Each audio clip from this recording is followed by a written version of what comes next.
Hello, Wolfpack. We're back, and today we're going to be trying something we haven't done in a while now. We're going to do another special top 10 list video. The reason I'm doing this is because of the exact same reason I did my last list video. I have a ton of requested episodes on my plate, but the problem is that all the episodes people ask me to do are good episodes. So we want a little variety here to prevent all my videos from becoming predictable rants. The Haunting Hour is a fantastic show, despite some of my harsh criticisms, but like every show, it did have its duds and awful stories, and every awful story the show had usually contained an awful villain. These are the show's antagonists who nobody has ever claimed to like or adore, the most incompetent morons who ever failed to be scary, the least memorable characters in a series well known for its phenomenal monsters, the antagonists who utterly failed to entertain us. As you can all tell by the title, these are my personal top 10 worst villains on The Haunting Hour. Now, just a heads up, this is only my opinion, so don't throw a rage quit or take this in as a mean-spirited attempt to make The Haunting Hour look bad. If you like these villains, then please feel free to post your opinion of them on the comments section below. Otherwise, just enjoy the video for what it is. So let's stop wasting time and begin.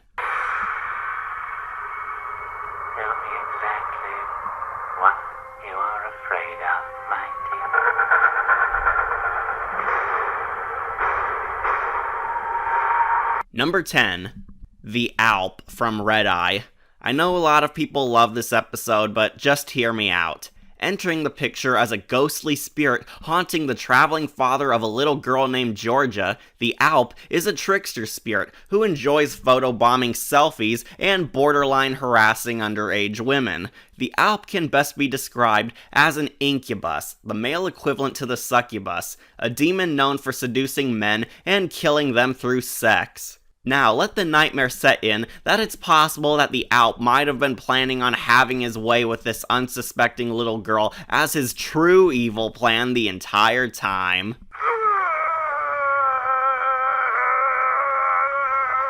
Throughout the episode, the Alp appears to be stalking both Georgia and her father on opposite sides of the world, while Georgia tries to figure out what's going on and how to stop this demon. Now that all sounds like good nightmare fuel, right? Wrong. This villain is honestly pretty cool looking and unnerving at times, and would have been a perfect monster on the series, but there's just one problem. The monster's murder skills are absolutely dreadful. Throughout the whole story, the Alp has multiple chances to kill Georgia, but for some incredibly stupid reason, he never does. I'm sitting here waiting for this monster to do something bad, and what does he do every time he gets close to killing this little girl? He wusses out and runs away. That is embarrassing. It actually got to the point where my brother Wolf and I laugh at all his epic fails. How hard is it for an interdimensional shadow demon to murder a little 6-year-old girl? What's worse is that Georgia poses absolutely no threat at all to the monster and doesn't even know of its existence, yet he constantly struggles to kill her or does nothing. I got so disappointed with this monster that I also started to laugh at how stupid his photobombing got. The effects on the Alp really did not hold up well at all, making his fear power decrease even further, at least for me. At the end, we found out that the Alp was actually trying to possess Georgia's father the whole time to kill/rape Georgia. But that raises the question on why he didn't just take over the mailman who talks to the hero every day, or her own mother who lives with her. Why was he making a simple plan to kill a little girl so needlessly complex? It's not even to mess with her. He really is failing to get close enough to murder her. This monster's murder skills pale in comparison to villains like Big Yellow's. Dated effects, laughable failures, and an overly long story arc where he fails to get close enough to a girl who's home alone. The Alp is on the list because he's completely incompetent. A totally awesome villain wasted thanks to his sheer stupidity and self-sabotage on a simple murder plan.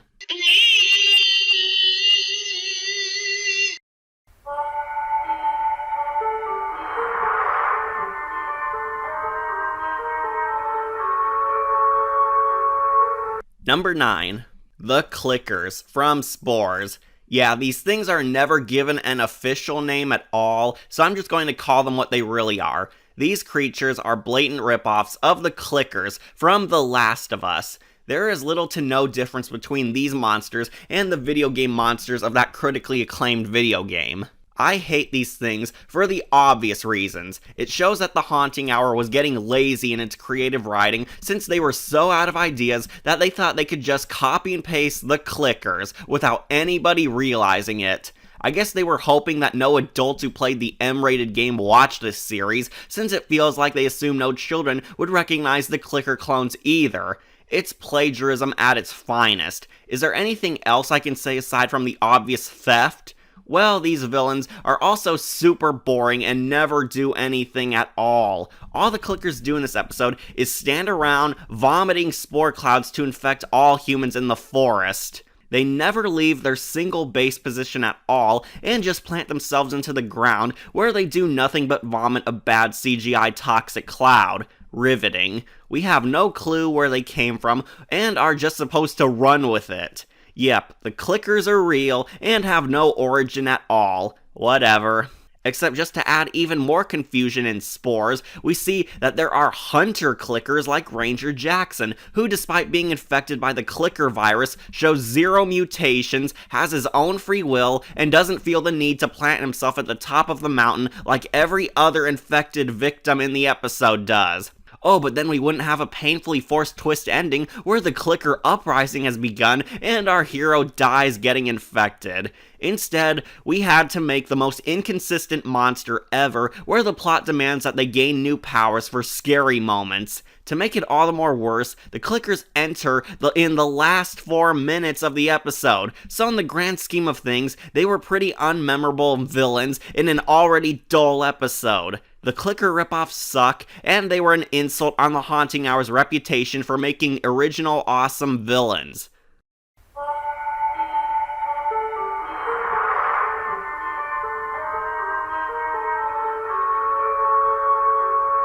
Number 8. The Witch from Stage Fright. Oh joy, another last-minute surprise villain. Stage Fright is a dumb episode that had a mystery that could have been so amazing. These bad-acting idiots notice that some strange things have been going on during the production of their school play, but one of the stage workers tells them that a witch is rumored to be responsible for bad luck surrounding the play of Hansel and Gretel. This leads to the actors assuming that there's a real witch infiltrating the play production to sabotage the performance and massacring the actors. The episode revolves around this mysterious unseen witch murdering each and every cast member one by one, until it's revealed that the witch was really this random woman we've never seen before.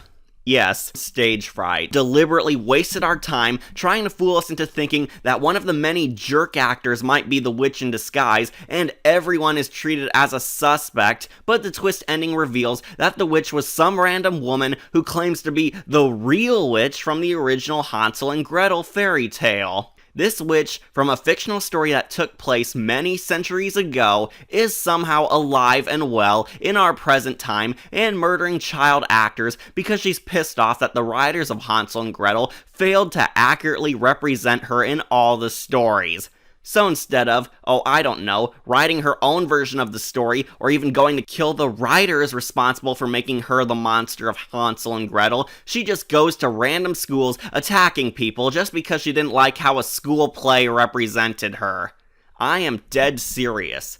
Aside from a horrible witch costume, this woman's motivation is totally weak and stupid. She tries to scare us by telling how, in the real story, she didn't eat Hansel and Gretel, she ate their parents, before she murders the entire audience. But the random stupidity of this reveal is just so bad. First off, the witch died in the classic fairy tale, so how's this woman even alive? Second of all, she's still a mass murderer, so we don't find her comedic at all. And finally, her reason for attacking the people is all kinds of moronic. But I already said that. The witch is a painfully stupid monster that had a horrendously bad reason behind all her actions in Stage Fright. What can I say? You can't have an awful episode without an awful villain with an awful motivation.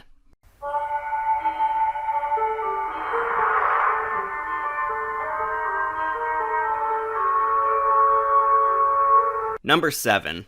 Alice Clairborne from The Ghostly Stare. Now, I haven't actually reviewed this episode at this point, but I do have it on my request pile, and I have seen it. Alice Clairborne is one of 2 main antagonists haunting this idiot girl named Lauren. Unfortunately, she happened to be the lesser enemy. Alice Clairborne is a ghost who offers to help Lauren defeat the secondary villain of the story, but it turns out that she was manipulating the hero the whole time so she could steal her body and return to the realm of the living. Now that sounds scary, right? Except for a few things. Alice Clairborne is treated as a comedic villain. This is one of the biggest mistakes the writers chose for this ominous character. Instead of being this eerie ghost who could haunt your nightmares, the story turns her into an annoying, wacky comedy villain who drops numerous stupid ice puns in the same vein as Mr. Freeze. Can't blame a girl for trying. Oh, I'm so cold. Please, well, stay cool, bird boy. You're not setting me to the cool. What killed the dinosaurs?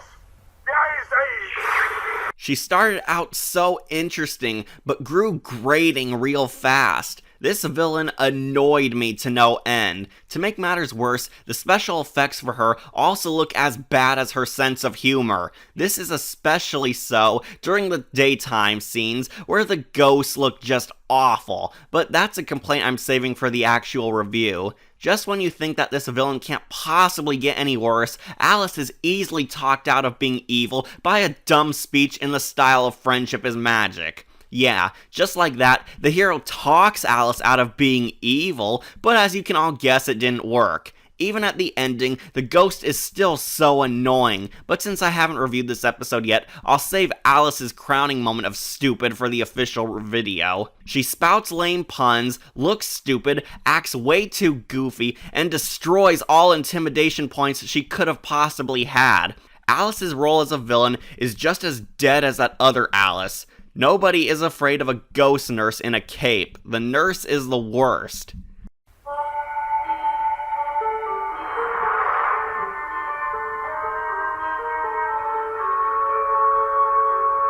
Number 6. Cameron from Pool Shark. Now, I know I talked about this before, but just in case you are unfamiliar with our channel, I did not like Pool Shark. And this guy here is one of the biggest reasons why I hated that story with a passion. The short version, Cameron is your stereotypical generic idiot bully, and he is by far the most cliched, overused stock character the show has ever had. Introduced as this jerk jock swim coach, Cameron is trying to teach and hit on Alexa, the love interest of our main character Kai. And of course, he acts like your typical obnoxious jerk who treats everyone badly and is deluded into thinking that he's going to win the girl's heart in the end. I have seen these types of stupid stories so many times before that I've grown to despise these kind of love tales. As you can guess, Cameron tries to win Alexa's heart by bullying our hero Kai and proving his manhood in a pissing contest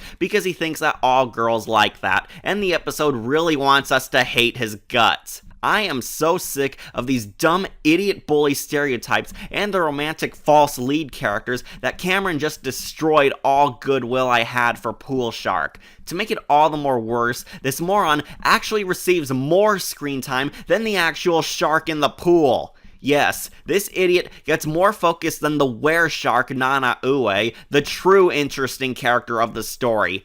I hate this character so much because it shows that these stupid cliche bullies won't go away in drama stories, because I feel like an idiot listening to his stupid kindergartner insults, because I know that these guys never get real girlfriends, because he makes Kai suffer, because the writers put no effort into the idiot bully's arc, because I know that the Haunting Hour is better than this and doesn't have to stoop so low as to writing these stupid character types. Cameron drains all good quality that Pool Shark had, and to make it all the more painful, he eventually becomes the true antagonist of the story after we get our big reveal about the Pool Shark later. I hate all of these bully stereotypes so much that I'm very tempted to call this cliche bully character type the Cameron, because this guy embodies every generic bully character ever, and I hate him for it. Cameron is a terrible character, and he's just every bully you've ever seen before. Bad dialogue, bad character, nothing smart or interesting about him. Cameron sucks.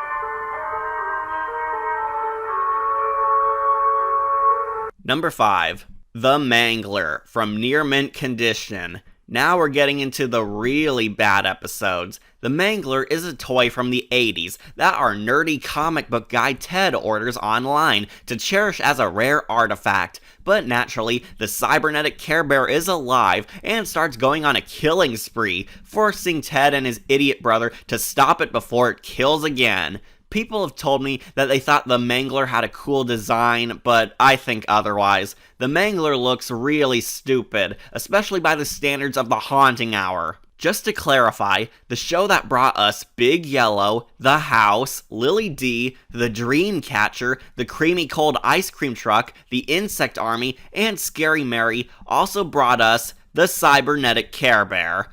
This toy is beyond dumb. It's not scary in the slightest, it has little to no backstory, and it suffers the most embarrassing defeat in the series. What's worse is that the episode treats this thing 100% seriously. I kid you not, the Mangler is meant to be taken in as a serious threat, but in the end it fails to be intimidating at all.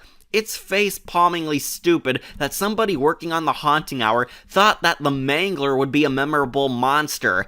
It could have been entertaining if the bear actually did something funny, but no, it never does. For some reason I can't even comprehend, the Mangler is meant to be seen as a serious monster in a comedy episode.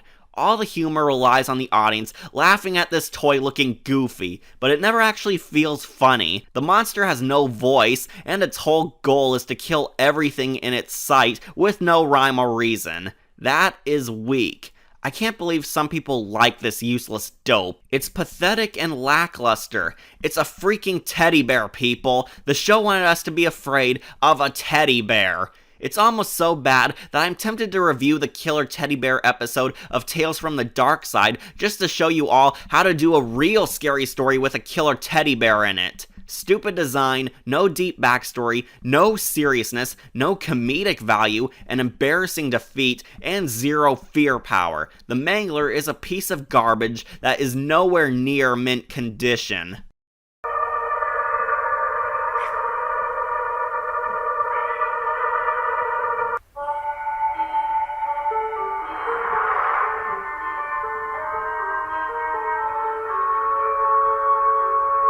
Number 4. Brendon from Terrible Love. This guy was just your average everyday teenager until he crossed paths with this creepy girl named Maggie. Totally in love with him, Maggie drugs Brendon with Cupid's arrow to force him to love her. However, when she grows too possessive of her drug boyfriend, Maggie hits him with another Cupid arrow that transforms him into a creepy yandere obsessed with Maggie to the point of nearly killing her with his love. Sounds stupid, right? Well, it gets worse. The guy playing Brendon is not too bad until they had him turn into an evil villain. This actor is terrible when it comes to playing a creepy psychopath. His over-the-top acting is just so cringe-inducing and laughably pathetic that nobody would blame you if you bursted out laughing at his bad acting skills here. The director really should have stepped in and tell this guy to tone it down, because when he acts crazy, he really goes overboard with it. I lost all seriousness in the episode when he began shouting out for his girlfriend and rampaging the school hallways in a crying yandere rage. He was so hard to take in as a dangerous threat, it was that cringy to watch. Now, to be fair, this guy's not the most evil villain on this list, mainly because he was drugged by a girl more insane than he was, but this guy got so stupid when he tried acting crazy that he lost all fear power the instant he became a cartoon. Bottom line, that yandere Brendon was a terrible villain and so unscary.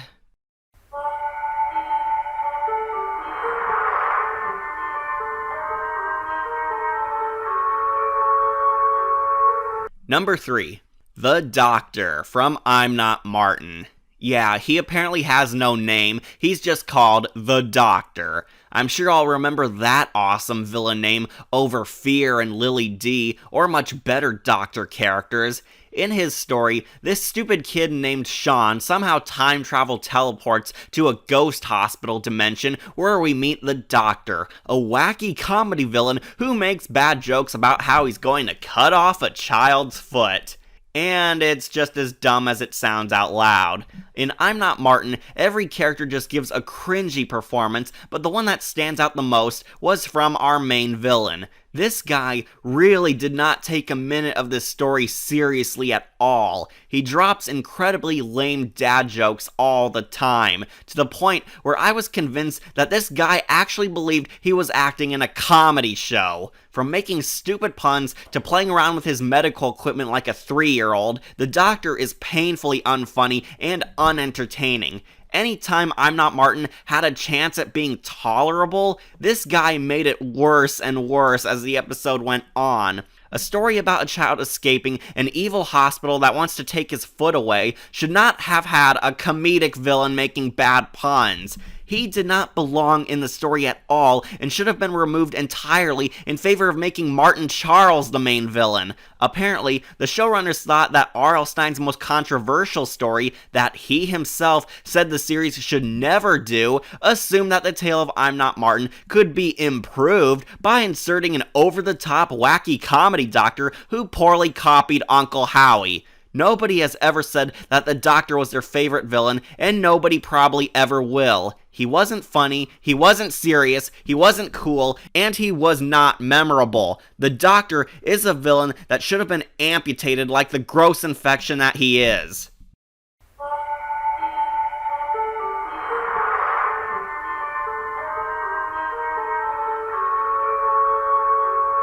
Number 2. The Robot from My Robot. Do I even need to say anything? Just look at it. Does this thing look even remotely scary? The Robot is apparently an unnamed product that this loser nerd Philip bought off of the internet, but it suddenly went haywire and took over his whole life, kicking his parents out of the house and monitoring everything his creator does. And because the police, authority figures, and customer service don't exist in this world, Philip forms a team of kids to help him shut down the robot for good. Right after we get all these cringe-inducingly stupid scenes where the robot, quote-unquote, acts intimidating, how does it try to scare us? Well, it crushes a soda can.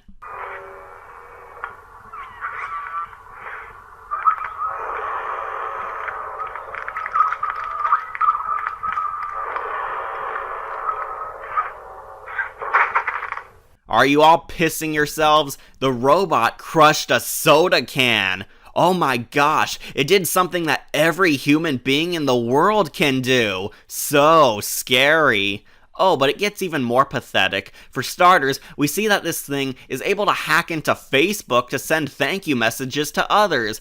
It moves at a snail's speed to chase its creator down, and it has a dumb computer voice to sound threatening when it really comes across like a wacky Star Wars battle droid. This thing is one of the worst villains the show has ever had. It looks more like a trash can rather than a powerful destructive robot, and it loses all coolness when it fails to do anything even remotely scary at all. The writers honestly couldn't write a creepy robot as a cool villain despite doing creepy robots back in a first season episode. It's just so horrible that it aggravates me that somebody actually thought that this was going to scare the children. I certainly don't take this villain seriously on account of his stupid appearance and his small actions failing to impress us, so why should the kids fear the robot that crushes soda cans? Epic fail, Haunting Hour. Epic fail. The robot is a piece of junk that deserves to be thrown out into the trash with the rest of these loser antagonists. Before we reach our number 1, here are a few honorable mentions that almost made the list but didn't quite make it in. Lyria from Intruders. She started out as a very unique character until all subtlety about her was dropped entirely to make abusive parents look good in comparison to her. The Golem from the episode The Golem. Can you believe that the same guy who played Big Yellow, Papa Werewolf, and the Wraith also played the Rocky Stay Puffed Marshmallow Man? Stupid design costume department. Philip from My Robot. He almost got in, but his stupid robot already won a higher rank for being worse than he was. Philip turns out to be a surprise villain in a story that was already nonsensical to begin with. Cheeky the Zombie from Best Friends Forever. For some weird reason, this guy turned into a disturbing villain in the last minute, and it kind of felt out of nowhere to me. Not a bad character, but I really don't like random changes of heart. The Government Scientists from Bad Egg. Bravo, Haunting Hour. You managed to make a joke about the US government being incompetent. You made the easiest joke in all of history. So original. These two weren't on the main list since they were barely in the episode and weren't as evil as the jerk father. And finally, we reach our number 1. Cheesepuff Aliens from Pouf de Fromage. Was there really any doubt? You all knew that this was coming. The Cheesepuff Aliens, otherwise known as Les Pouf de Fromage, are aliens that disguise themselves as common Earth food to infiltrate the human planet so that they could destroy our world. Yes, it is just as stupid as it sounds out loud. It is cringy beyond all belief. It's a fine example of the Haunting Hour at its darkest moment. These creatures are so awful that they completely destroyed an entire episode that some viewers actually almost looked past. The monsters here solidify Pouf de Fromage as the worst episode ever created. It's actually worse than Mostly Ghostly 2. That's how bad it is. I honestly can't believe that the Haunting Hour spent thousands of dollars to give us a literal ocean of cheese puffs coming in to suffocate the family to death. Our world was actually destroyed by freaking cheese puffs. This is a new level of dumb, people. It's not funny at all. In fact, the episode surprisingly plays the invasion of cheese puffs dead seriously. They actually murder the family and possibly all life on Earth on screen, and the episode makes it unclear if it was meant to be a genuine shocker. I mean, really? Cheesepuff aliens? What the heck were the writers smoking? Who thought that it was a good idea to give a show with deep emotional moments, intense scary scenes, totally awesome monsters, and clever writing, with an army of Cheesepuff aliens destroying the world? It's only fitting that the worst episode of the series had the worst monsters ever created.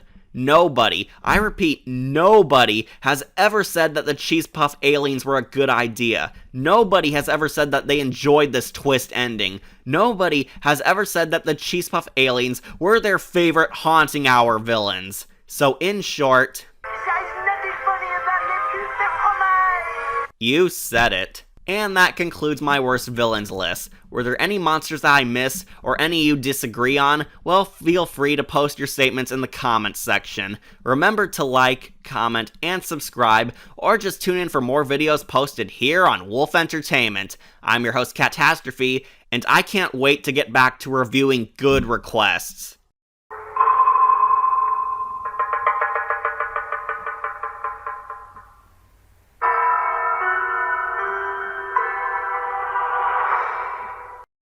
Totally classic villain list, right?